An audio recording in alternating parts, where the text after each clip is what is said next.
Kinetics has been made in association with Road Race Parts. Top quality, best prices, no compromise. Head to roadraceparts.com to get parts for your racing vehicles now. Greetings interwebs. Another episode of Velocity Kinetics today. Just discussing a few points about what could potentially be happening in F1 this year. Now, I haven't kept my eyes and ears on what's been happening over the winter so far, mostly because I was off work on the 2nd and had to start work again end of December, so kind of out of it. Now, back to it. What do we expect to happen? Well, I think it's safe to say expect Mercedes to dominate again. That they'd have to have one massive design U-turn in order to fail, is the long and the short of it. Now, does this mean it will be Rosberg or Hamilton that's champion this year? Who knows? We won't make any predictions because it could be a Williams driver, it could be Ferrari drivers champion this year for all we know. Mercedes will probably done what most teams do when they've got to develop a good car and the rules are relatively stable. They just evolve it. Unlike McLaren, which for a few years they kept redesigning the car every year. I think it was the year of the F-Duct, and a couple of years after that they actually had quite a good car, but they kept going back and designing it all over again. Like, well, you got a good basis, just evolve it. So who knows? I mean, the Mercedes have just got to basically maintain. That is a given. As to how well they'll do it, I don't know, because team dynamics could fail, driver dynamics could fail, drivers could fall out, teams could make balls up on strategy, who knows. The people who got most to prove this year, I think, well, there are 3 teams that got a lot to prove this year. Oh, excuse me. Ew. My girlfriend's brother gave me a cold for Christmas, and I don't think I've ever properly got shot of it, so I apologise for a bit phlegmy and things, but we'll press on.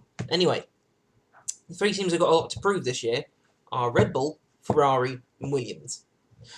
Now, I've never been a big fan of Red Bull. I can't begrudge them having made the best car, because as I've said in several videos, and I'm sure a lot of other F1 bloggers and vloggers, writers, freelancers, armchair, whatever you want to call us, they probably made the same point as well. I know I have made it a couple of times myself. Every time there's a rule change, one team will get it bang on, and everyone else will spend their time getting it right, trying to match them. For instance, 2009, Braun had it bang on. Well, technically Honda had, because they pre-developed the car, but Braun made the most of it, and then Red Bull took over until the turbo era, and then Mercedes have taken over in the turbo era. There's not a lot you can do. Ferrari have been thereabouts. McLaren have sort of been up and down. Actually, I need to add McLaren into the... Just remember, there's a 4th team that's got a lot to prove this year. Gosh. Right, well, as I mentioned, I've never really been a big fan of Red Bull. I can't begrudge Sebastian Vettel for making the best of doing what he had with the best cars. Like, as much as I dislike Lewis Hamilton, I've just never been a big fan of him. I can't take away from the fact that he had the best car and he's put it to use. So it's like one of these things like people... I'm conflicted because I'm sure somewhere I've made a similar point of, oh, Hamilton winning, oh, boy. But at the same time, like, well, yeah, but he'd be shot if he had the best car and totaled it every way, so if he Maldonado'd it quite frequently. But Red Bull got a lot to prove basically they got to show it wasn't just Adrian Newey that made them good. That they've got to prove they actually can build a car on merit, like Red Bull.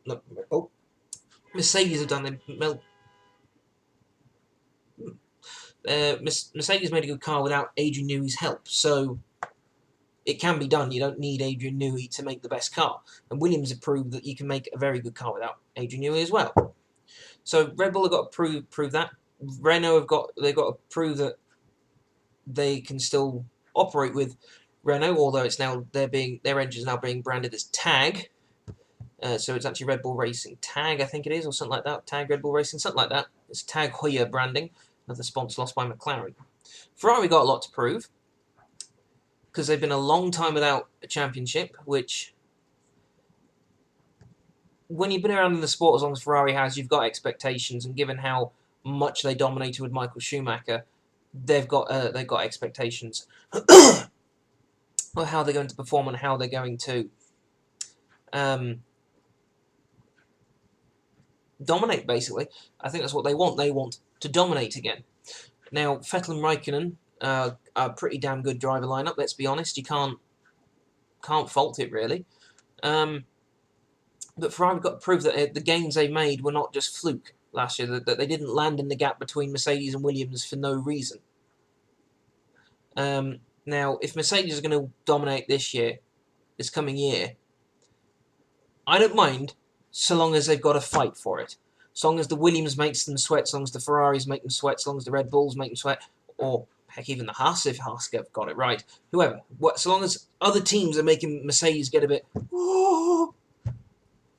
sort of thing, or do that thing that everyone does when they quite clearly had misjudged something that I knew we were fine, it's all fine. In actual fact, they're slightly. So long as, like I say, so long as Mercedes are challenged a bit, I don't mind. Like I say, so Ferrari got a lot to improve. Got a lot to prove. Williams have got a hell of a lot to prove as well. They've got to prove that their gains from FW35, which was a turd bucket. Let's be honest. I hate saying that. I love the team, my favourite team. But let's be honest. The 35 was a turd bucket. The 34 was the FW34 was a good car because it won races, and Maldonado put it in places it shouldn't have been. Realistically, Williams signed Maldonado and Senna for the money. Well, Senna had a bit of talent behind him as well, but there was a lot of extra cash flow coming in from there. If they kept Barrichello, I'm sure the 34 would have been on the podium a lot more times than it was. In fact, it probably would have been up there a hell of a lot, I think. Anyway, Williams got to prove that the 36, 37 have been very good. Now, I've heard that they're going to say the 38 is quite radical in its design. That's always something that scares me, because when people say they're radical in their design, that often sometimes means that it's that massively outside the box. Like the year Caterham pulled out, they said the CT05 it's got to be bold, it's got to be radical, and then they came out with the biggest schlong nose, the biggest penis nose on the grid, that did absolutely bugger all, and then they converted it to one of the conventional noses anyway. So not one of the finest hours whenever someone says it's radical design. The car is not bad. The last couple of years it's not been bad. It's been amazing in a straight line. Also, although unfortunately because it's a circuit, after a straight line there has to come a turn or a series of turns.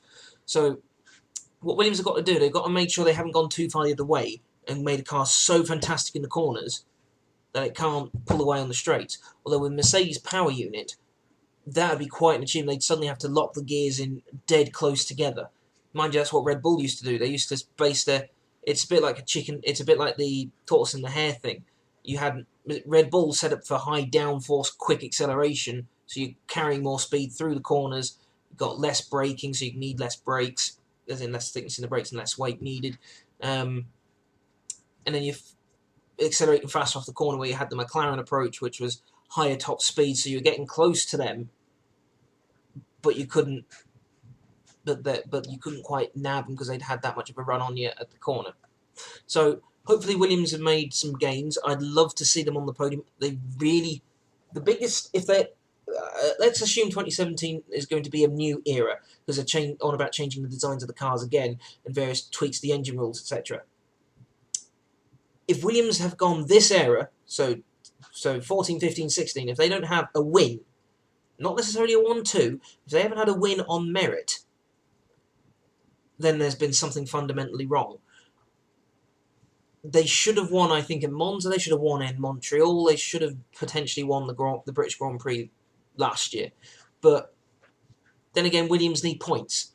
They can't throw everything into winning the race, crashing out, and no points. Oh well. They need the points to secure the championship, to secure the money. But they need more aggression to potentially win a race which then will net them more money in the championship and push them higher up the championship, which will then help their share price. So it's 6 and 2 threes, really, isn't it? And McLaren have got a lot to prove as well. Probably more Honda, really. I've heard Honda have gained 233 horsepower over winter, which if they've gained 233 horsepower, that is pretty damn good. You can't fault them for gaining that much. Well, why would you fault them anyway? But it's going to put them back up there, in theory, if the chassis is still good. Now, McLaren went with a size 0 concept last year. I never understood the idea behind it, but I guess it's something to do with the rear end being really tightly packaged, that it's more aerodynamic and so on and so forth. Better for weight distribution and things like that, probably.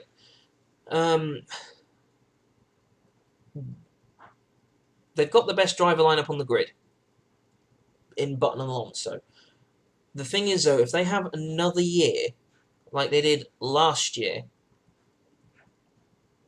then I can see Button and Alonso leaving for pastures new. So we're sort of at an impasse, really. Is it McLaren's fault or Honda's fault? But they've both got to pull their socks up. I don't know why McLaren can't put some of their electronics in the sort of pull some of Honda's electronics and put some McLaren electronics in there, which maybe they do, maybe they don't. But it might be a way forwards. Oh, excuse me. Further down the grid, you've obviously got the new boys in the form of Haas.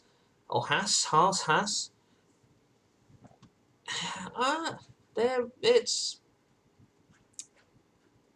tough to say what they're going to do, really, isn't it?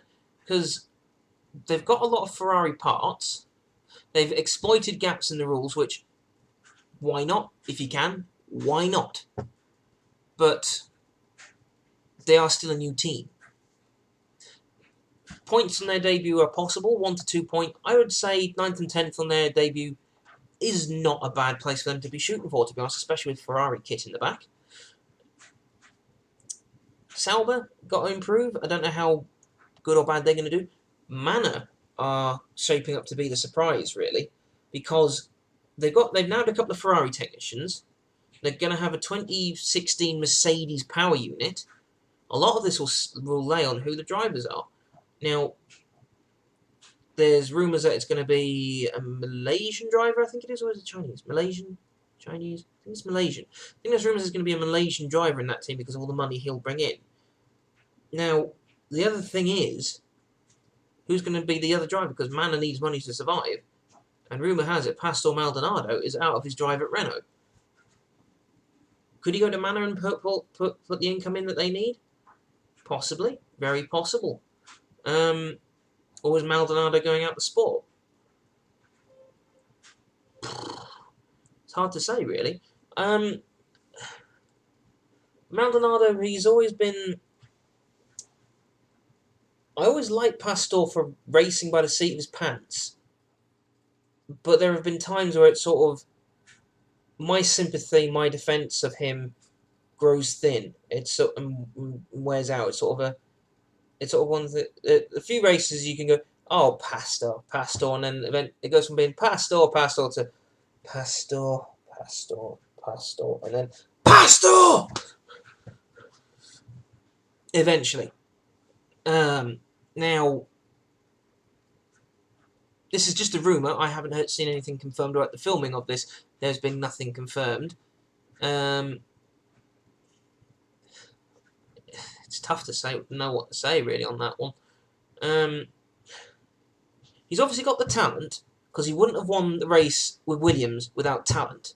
Because in comparison to the Red Bull and McLaren that year, the Williams was not so good. But then he could have had a few more third places, maybe even a second place, maybe even another win with the 34, if he just cooled the fuck down a bit. The FW33, I appreciate he could do dick all with that, even in the hands of Barrichello. The 33 was shit. I hate saying that about Williams, but the 33 was shit. The FW35 was shit. The FW34 was pretty good. We'll see where he goes. He's not... a lot of people on Twitter bash him quite a lot. I know she used to be I found the formula used to be around. I'm not sure what's happened to that now actually. Vicky Selwyn, F1 Obsessive on Twitter.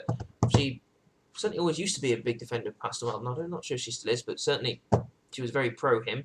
Because there's a blog piece. It's on my personal archive blog, Pure Racing Fuel. What her points were, but then that was sort of 2012, 13, I think it was. But who knows?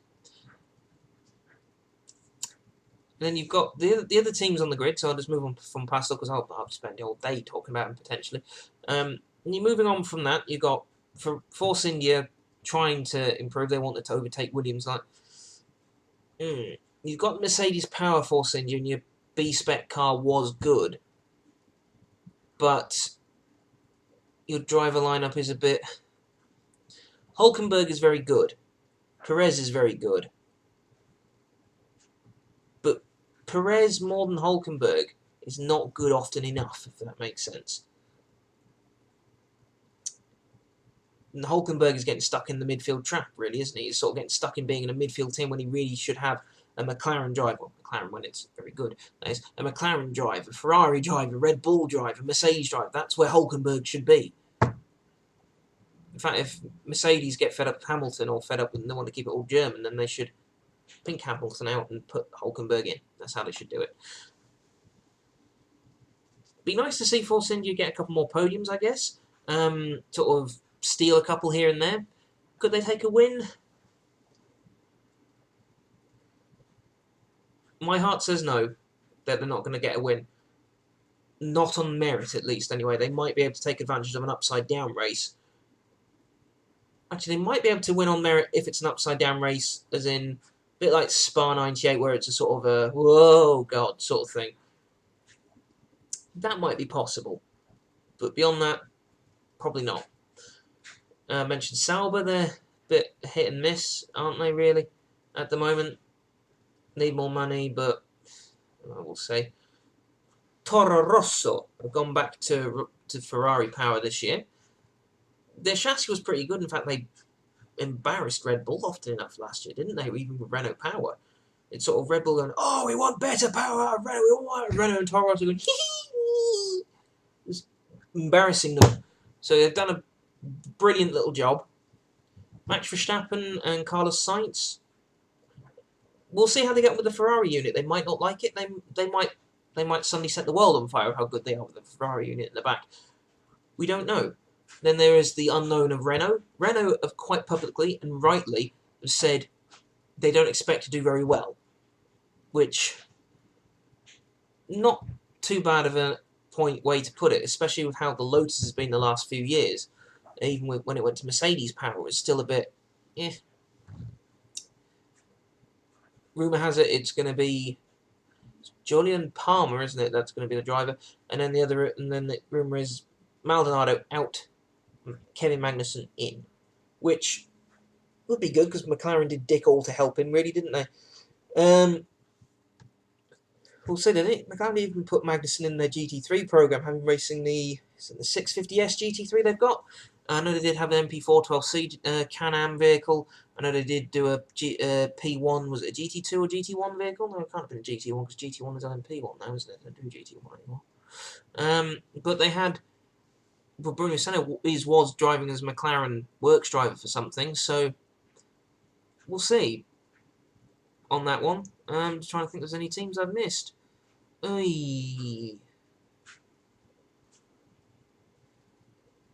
If I have a whinge down below. It's pretty much the only way to put it. There have been not many rule changes as I understand it. What I understand has changed is having a twin outlet on the exhausts, trying to allow more noise. The thing is, I've said this time and time again, a turbo will make the car quiet. There is no two ways about it. The only way to make more noise out of the car is to decrease turbo pressure. Even if they switch to a twin turbo or supercharged, it's not gonna. Supercharged will work because you still have engine noise, but you've got a supercharger whine, which isn't always a nice noise. There's only so much supercharger wine I can take, for me. Will a twin wastegate work? As I read an explanation from Mercedes, it's something to do with one of the pipes is actually bypassing the wastegate, so it's dumping straight out. Which, if that works, it works. As long as they don't start blowing the damn diffusers again. I know Williams used to exploit it a lot in the 80s, and in fairness, there's a lot of aerodynamic gains to be made from that. But the cars sounded horrible, and that's just one area that one team above another. I don't mean to imply Red Bull. I just mean any team, one team is going to exploit that more than the others and work out how to do it the best. The only way to get more noise out of the engines is to increase the displacement. So maybe make them 1.8, 1.7, 1.8 V6s. Maybe even take up as much as 2 liters. Probably if they keep it at I don't know I'm not sure how big the what pressure the turbos are running out off the top of my head, but if they keep the turbo pressure the same, maybe even increase it up to a 2-liter V6. Actually, that's a bit much, isn't it? Maybe keep it about 1900 cc V6, but and say up the horsepower outage. Then you've got more. I'm sure in that situation, a 1.8 litre, 1.9 litre V6 will be more economical than the 2.4 litre naturally aspirated V8s, even if the 1.9 litre V6s were putting out about 1,000 horsepower. I mentioned in one of the other videos what I personally think they should do should be just a power and torque limit. Otherwise, you can do what you want. Power limit, torque limit, and a minimum amount of electric usage, which is probably the way forward, I think. Excuse me. I still think, though, if they turboed the 2.4s, they could have gone back to V10 levels of power and still not had to do too much research. They just had to see how much turboing the engines could have taken before they knackered themselves, really. The only other thing noise-wise is the car. I don't know why. V6 engines, to me, the V6 engines sound nicer on the onboard shots than they do from the offboard. They got the nice thrum when you've got the onboard shot, but then when you do the cars going by, they don't sound so pleasant. They sound a bit like, I just like what they sound like. They sound a little bit like the Jaguar XJ220, really. There's a bit of a turbo whistle, and a bit of turbo whine, and just something that makes you think it's a clattery old four-pot in the back of it, which is not the way to go. I know they wanted to go smaller. I think they did want to go to, 1.6 litre 4-pots they wanted rather than V6s. I think it was trying to draw Audi in, which, I don't know. There's been a real tyre change also. You can pick and choose what tyres you want, which, if it brings some strategy in, it works. We'll have to see how that one pans out. It may even just go to shit, really, mightn't it? And we got going to Azerbaijan this year as well, which, again, we'll see how that goes. We're not sure if the US Grand Prix is going to be saved. I hope it is, because I actually quite like the track, to be honest. Nice to get a run out of that. The Road Race Parts Mustang. Anyway, 2016, it's... Overall, I'm trying to wind this up because I realise I've been going on for nearly 25 minutes now. The thing is, it's going to go one of two ways, I think. It's going to be same old, as in Hamilton winning all the time, or at least a Mercedes winning all the time, and everyone else fighting for second place. So the actual racing is going to be for whatever places aren't taken up by Mercedes, really. Which, that is a very distinct possibility. But if everyone else has closed the gap, then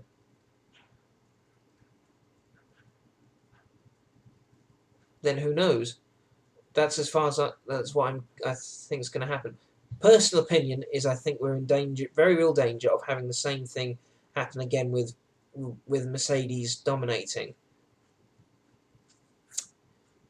Like I said, I don't mind if a team dominates. I just want them to have a fight doing it. A bit like how Braun and Red Bull were towards the middle of the season before Red Bull took over and Brawn was sort of, well, actually no, it was the middle of the season, but basically where Brawn and Red Bull were sort of going head to head quite often. It was actually quite interesting to watch. So we'll see how it goes. I know it's a bit of an inconclusive conclusion to the video, but we don't know until the checkered flag drops at the first race. We're not going to have a very real idea as to what gains Honda have made, if any, in relation to everyone else. We're not even going to know if the Honda could make it to all the way into the race. We're not going to know if the Ferrari's going to be able to do a full race distance, because they could have made more gains and screwed it up. They could have made a massive cock up in the design of the car. We don't know if Williams are going to be second, third, or whether they're going to be propping up the back. We don't know if Manor are going to suddenly jump up into the middle of the field or even to the front, because that is technically possible. You don't know if Sauber are going to be up the front. You don't know if Miss Force India are going to be up the front. You don't know if it... Basically, we're at the same old point we are every year with Formula One, sort of whilst we've got testing, people sandbag in testing. People don't be honest in testing. Actually, testing's shortly due to start, isn't it? So we'll leave it there. We'll see how it goes. We'll try and do another video at some point before the first race, if we can. Just a side note before I sign off and crack on with chores. I've noticed it'd be remiss of me to do a motoring blog or vlog, whatever you want to call the damn thing, and with the Association of Road Race Parts. So promoting, it would be remiss of us to not promote safe driving. When I was driving to and from work yesterday,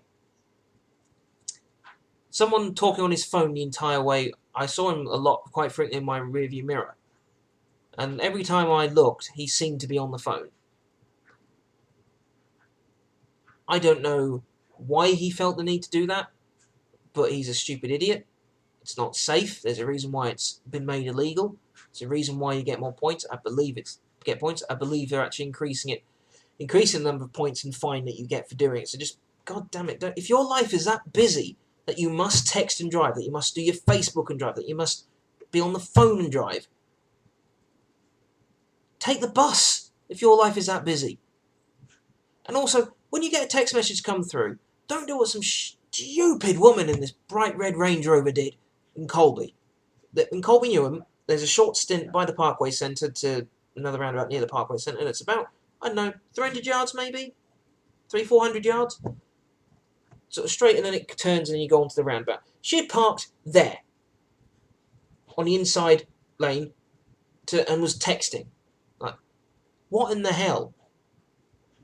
What in the actual fuck? You could see her coming up to a roundabout. If it's that urgent, and you've just come from the Tesco, you loop back round. Especially, that is one of the dumbest things you can do, because there's a police station nearby.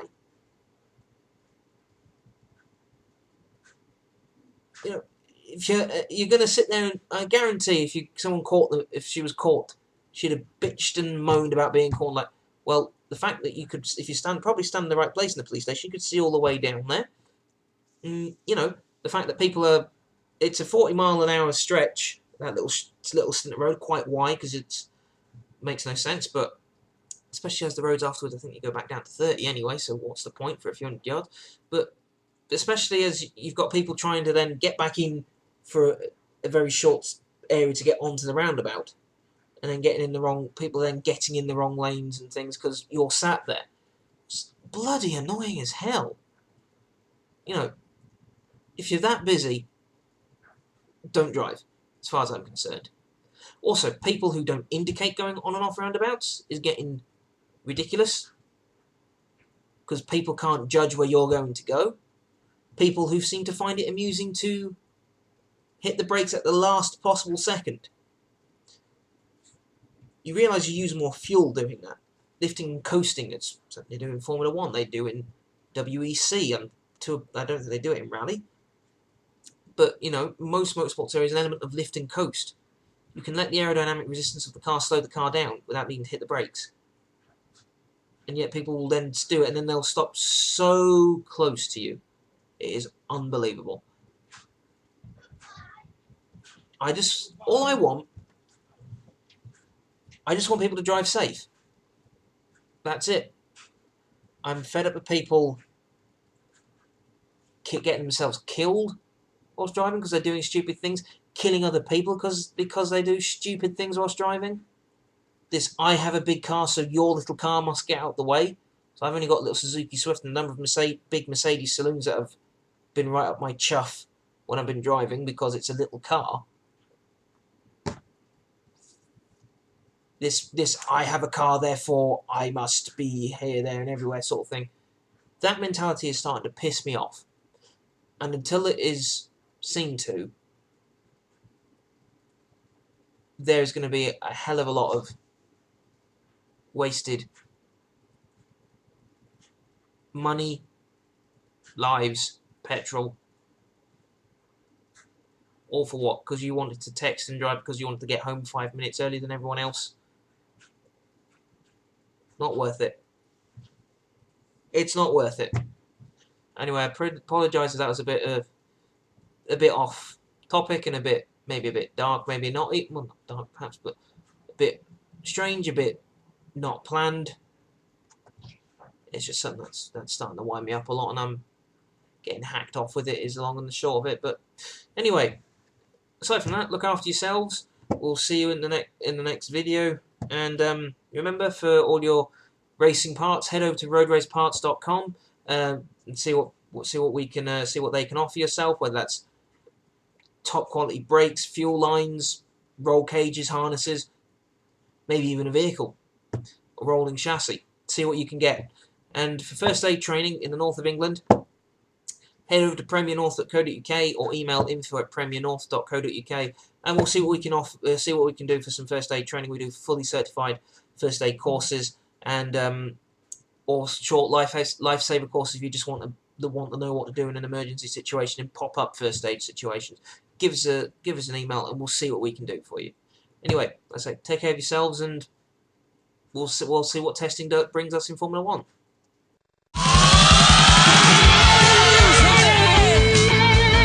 Velocity Kinetics has been made in association with Road Race Parts. Top quality, best prices, no compromise. Head to roadraceparts.com to get parts for your racing vehicles now.